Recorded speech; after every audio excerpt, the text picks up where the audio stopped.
Que a paz de Jesus possa nos alcançar no trabalho de hoje.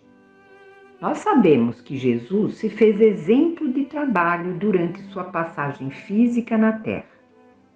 Ele exemplificou a necessidade do trabalho material, trabalhando junto a seu pai na carpintaria desde cedo e evidenciando a importância desse trabalho físico para o sustento do nosso corpo. Fez também de sua existência corpórea um roteiro de trabalho e dedicação ao seu próximo, fincando assim a base dos ensinamentos do Evangelho aqui na Terra.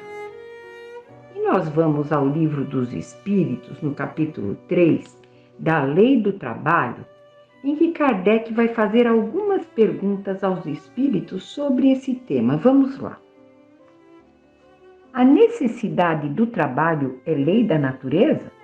E os espíritos respondem: o trabalho é lei da natureza, por isso mesmo que constitui uma necessidade, e a civilização obriga o homem a trabalhar mais porque lhe aumenta as necessidades e os gostos.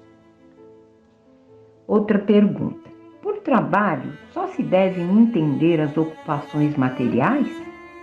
Não, o espírito trabalha assim como o corpo. Toda ocupação útil é trabalho. Por que o trabalho se impõe ao homem? E a resposta: por ser uma consequência da sua natureza corpórea. É expiação e, ao mesmo tempo, meio de aperfeiçoamento de sua inteligência.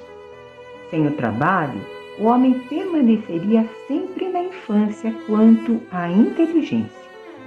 Por isso é que seu alimento, sua segurança e seu bem-estar dependem do seu trabalho e da sua atividade. Em compensação, ao extremamente fraco de corpo, outorgou Deus a inteligência, mas é sempre um trabalho. Então, aquelas pessoas que estão enfraquecidas ou com doenças no corpo, da mesma maneira, elas podem usar a sua inteligência, porque tudo é trabalho, né? E a próxima pergunta: nos mundos mais aperfeiçoados, os homens se acham submetidos à mesma necessidade de trabalhar? E a resposta: a natureza do trabalho está em relação com a natureza das necessidades. Quanto menos materiais são as necessidades, menos material é o trabalho. Não deduzais daí, porém, que o homem se conserve inativo e inútil. A ociosidade seria um suplício, em vez de ser um benefício. E mais para frente, qual é o limite do trabalho? Kardec vai perguntar. E os espíritos respondem: o das forças. Em suma, a esse respeito, Deus deixa inteiramente livre o homem. Então, nós temos que trabalhar até o limite das nossas forças. Deus nos deixa livre para escolher isso. Então, o limite das nossas forças está realmente na nossa consciência. Então, se a nossa consciência dita um pouco mais além, nós vamos conseguir trabalhar mais além, e assim vai, né? E Emmanuel, no livro Roteiro, no capítulo 17, e Psicografia do Chico Xavier, ele vai dizer nesse capítulo: a glorificação do trabalho é serviço evangélico. Antecedendo a influência do mestre, a terra era vasto latifúndio povoado de senhores e escravos. O serviço era considerado desonra. Então, naquela época, o serviço, o trabalho, era considerado desonra. Dominadas pelo princípio da força, as nações guardavam imensa semelhança com as tabas da comunidade primigênia. O destaque social resultava da caça. Erguiam-se os tronos quase sempre sobre escuros alicerces de rapinagem. Os favores da vida pertenciam aos mais argutos e aos mais poderosos, quer dizer, aos mais espertos e poderosos. Eles não trabalhavam, mas os favores da vida pertenciam a eles. Qualquer infelicidade econômica redundava em compulsório cativeiro. Trabalho era sinônimo de aviltação, quer dizer, o trabalho era uma desonra, podemos dizer assim. Os espíritos mais nobres, na maioria das vezes, demoravam-se na subalternidade absoluta, suando e gemendo para sustentar o carro purpúreo dos opressores. Então, os espíritos nobres, esses sim, estavam lá encarnados trabalhando, de uma forma assim subalterna, mas, na verdade, eles já diziam que o trabalho era importante. E seguindo, em todas as cidades pululavam escravos de todos os matizes, e somente a eles era conferido o dever de servir como austera punição. Roma imperial jazia repleta de cativos tomados ao Egito e à Grécia, à Gália e ao Ponto. Só na Revolução de Espartaco, no ano de 71 a.C., foram condenados à morte 30.000 escravos na Via Ápia, cuja única falta era aspirar ao trabalho digno em liberdade edificante. Então, eles foram mortos por desejarem uma liberdade. E continuando, com Jesus, no entanto, nova época surge para o mundo. O ministério do Senhor é, sobretudo, de ação e movimento.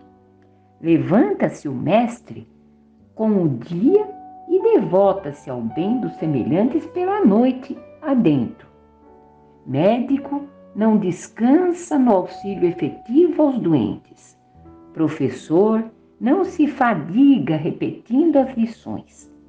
Juiz exemplifica a imparcialidade e a tolerância. Benfeitor espalha sem cessar as bênçãos do amor infinito. Sábio coloca a ciência do bem ao alcance de todos. Advogado defende os interesses dos fracos e dos humildes. Trabalhador divino serve a todos sem reclamação e sem recompensa.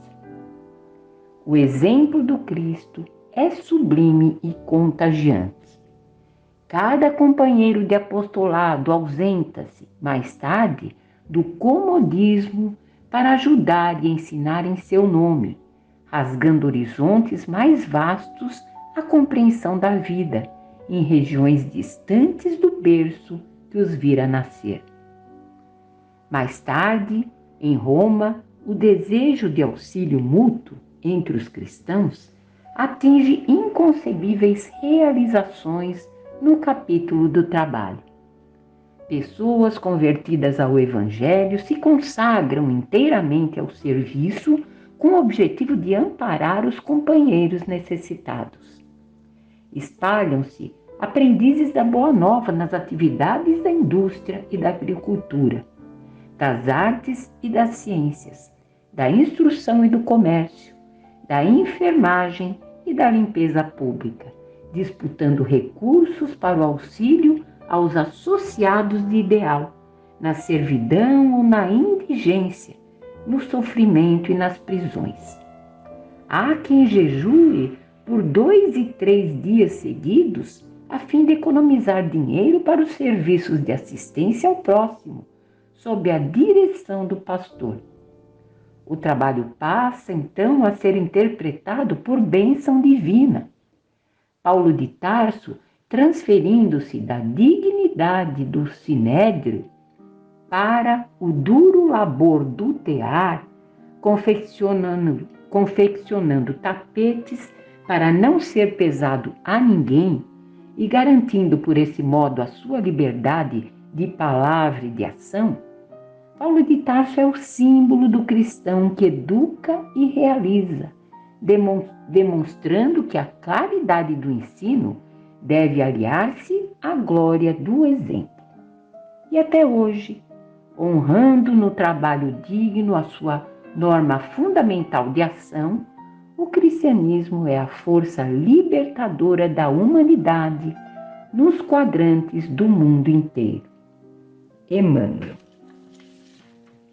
E Manuel Filomeno de Miranda também faz referência em seu livro Painéis da Obsessão, Psicografia, do Divaldo Franco. Ele fala de um médico em atendimento no ambulatório e vai mostrando para nós essa presença do trabalho no mundo espiritual naquele atendimento. Primeiro, aquele médico encarnado iria atender com alguém que estava vinculado a um desafeto, a um obsessor. Quando o obsessor percebe que aquele seu desafeto seria atendido por aquele médico, ele tenta interferir na consulta para que o médico não traga um diagnóstico preciso, ou seja, ele tenta comprometer a vida daquele seu desafeto. Mas o médico, ele estava em outra sintonia, estava sintonizado com a esfera superior. Inclusive, o médico espiritual daquele local, ele mantinha uma sintonia elevada para que os médicos encarnados prescrevessem menos medicações, para que menos medicações os pacientes pudessem ter. E por que isso? Para que a interferência no seu campo perispiritual fosse menor, para que a pessoa pudesse ter mais disposição para a vida, pudesse estar buscando o seu autocrescimento. Então a gente percebe essa constante interação entre o mundo físico e o mundo espiritual. O trabalho, na verdade, se dá em ambos os lados. E para terminar, uma mensagem também de Emmanuel, no livro Os Ponte Viva, Psicografia de Chico Xavier, cujo título é Ausentes. Vamos lá então a essa leitura.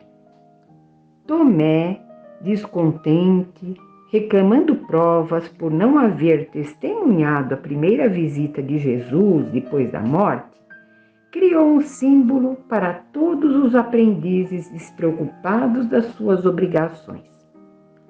Ocorreu ao discípulo ausente o que acontece a qualquer trabalhador distante do dever que lhe cabe. A edificação espiritual, com as suas bênçãos de luz, é igualmente um curso educativo. O aluno matriculado na escola, sem assiduidade às lições, apenas abusa do estabelecimento de ensino que o acolheu, porquanto a simples ficha de entrada não soluciona o problema do aproveitamento. Sem o domínio do alfabeto, não alcançará a silabação. Sem a posse das palavras, jamais chegará à ciência da frase. Prevalece idêntico processo no aprimoramento do espírito. Longe dos pequeninos deveres para com os irmãos mais próximos, como habilitar-se o homem para a recepção da graça divina? Se evita o contato com as obrigações humildes de cada dia, como dilatar os sentimentos para ajustar-se às glórias eternas? Tomé não estava com os amigos quando o mestre veio. Em seguida, formulou reclamações, criando o tipo do aprendiz suspeitoso e exigente. Nos trabalhos espirituais de aperfeiçoamento, a questão é análoga. Matricula-se o companheiro na escola da vida superior. Entretanto, ao invés de consagrar-se ao serviço das lições de cada dia, revela-se apenas mero candidato a vantagens imediatas. Em geral, nunca se encontra ao lado dos demais servidores quando Jesus vem. Logo após, reclama e desespera. A lógica, no entanto, jamais abandona o caminho reto. Quem desejar a bênção divina, trabalhe pela merecer. O aprendiz ausente da aula não pode reclamar benefícios decorrentes da lição. Repetindo o livro dos Espíritos, os Espíritos respondem: toda ocupação útil é trabalho. Sejamos assim.